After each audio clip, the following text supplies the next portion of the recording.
So you talk about legend like Kobe Bryant, obviously, and what he meant to you and that relationship that I've always admired that you two have had, especially being in LA and being the faces of LA. But then you think also about, Pat Summitt too. So Yeah. talk to me about those two legends and how they've impacted you in such an in-depth way. Just first and foremost with Kobe, the thing that I struggled with, and Russ, you can say as a parent, getting your kids to understand the mentality that you have to be successful in whatever they choose. Like Layla doesn't have to dribble a ball, but if she wants to attack her algebra homework, like I want her to attack it in a certain way, in a mentality. And like, you have to have some level of failure to succeed. And so I think I love what Kobe laid the blueprint of the expectations of children and how you can break it down to them and they understand it, especially if you look at like what he did with the Mamba team, and they were running sets, like college sets, and breaking down defenses and things like that. And, that definitely goes to kids, but it also, translates to women as well. He was the first one where I was like, yeah, female athletes. He was like, you mean athletes? I was like, no, he's like athletes. And so that was how he attacked it, is, you're an athlete, you put in the time and the energy and you get the respect. And so just from learning from him, and then again, Coach Summitt, she transcended women's sports. She was there in Tennessee in the 70s, driving the bus, doing the laundry. She taped ankles, and she was making like $50 a month. And she was a graduate student, so she was taking classes as well. So you talk about just like her going from that to playing in front of 24,000 people, signing a first $1 million contract by a women's coach. I'm so lucky to be surrounded by so many amazing people that have done crazy things. But with the two of them, the thing that I've noticed is it's the small things. They do the great things in the like, Russ, when I watch you play, it's the small ways you communicate with your teammates, honestly. And that's what separates good from great. It's paying attention to those little things. And that's what I've learned so much from Coach Summitt and from Kobe and from you and from other amazing athletes that have accomplished so many things, is like, it is the little things as well. So talk to me about if LeBron does go and win this championship and everything else, where does he rank as the all-time great, in your head in terms of, NBA players and everything? It's really hard for me because I feel as though, life experiences kind of goes into the rating, and hear me out.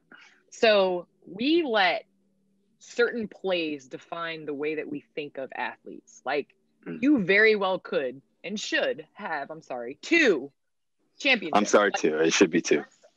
You should have 2. Like that's the way it should be. I should have 2 or 3.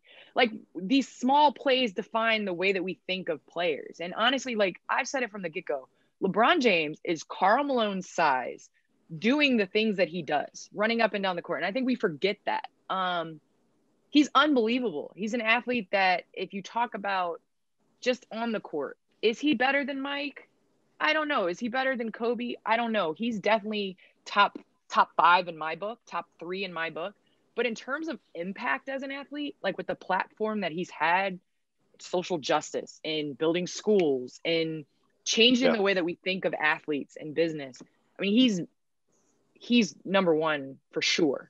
And so I think just that nowadays we're going far beyond just like basketball. Like he has had an impact and has led this type of thought process with an athlete from day one. And he's done this since he's been 16. Like that's what's been so unbelievable about it. He built a school. Like he built a school. Yeah, it is pretty amazing. And I think about, guys like Michael Jordan. Just Michael made everybody, especially, the 80s and 90s babies, fall in love with basketball, be fascinated. I mean, just his ability to win. And then I think about, I think about other greats too. I think about obviously Kobe Bryant and what he's, meant to this generation. And it's, what Kobe did for the game and how smooth he was. To me, he was the closest thing, to Michael Jordan. If you watch, if you're going to YouTube and watch like his highlights versus Michael's, and it's like identical, and just how much they were so hyper focused on the game and being so successful. I think what makes LeBron so special, like you mentioned, is also too as well is how much, obviously, you know, he's a freak of nature, just being able to run up and down the court and make all these plays and to win the championships that he's won. But also, too, I think what makes him so great is one, his understanding of the game, but more importantly, like we said, off the court.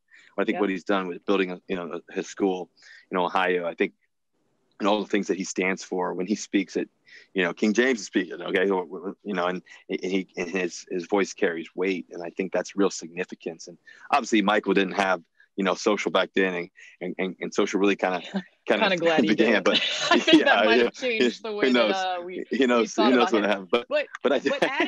But adding to what you're saying as well, like LeBron has transcended the way the game of basketball is played. I mean, if you think about his mentality, like I consider you a pretty nice guy. I consider LeBron a pretty dope human being. Like, so with that being said, back then the mindset was like, you had to be an asshole to like be great at something. And I feel like this generation has kind of changed that. We're like, you can be a nice guy and like do nice things and have good relationships with your teammates and be liked and pass up game-winning shots and have somebody else hit it and still be a megastar and a superstar.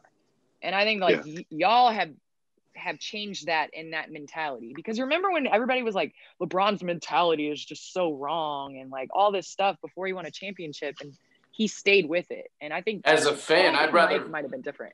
I'd rather vote for a good guy too. Like, I agree with that as a fan and as a person that watches sports. Like, I don't like when someone's like, yeah, but he wins. I'm like, I don't care if he seems like a jerk or if he's grumpy.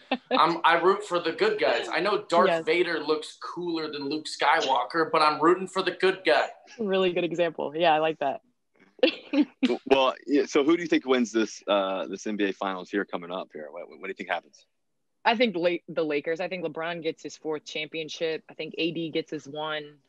The way that they play together has been unbelievable. I hope AD stays. I can't see why he wouldn't, although selfishly I would like him to go to Chicago. But I think LeBron could string together some championships here. This bubble is perfect for them, honestly. Yeah, it is. It's perfect for their role players. You talk about Kuzma's kind of growing into who he is, and to be able to do that without fans, like, and that added pressure, and like media is away from you and there's not all these distractions. I think it's going to help this team win more championships. Thanks for watching ESPN on YouTube. For live streaming sports and premium content, subscribe to ESPN+.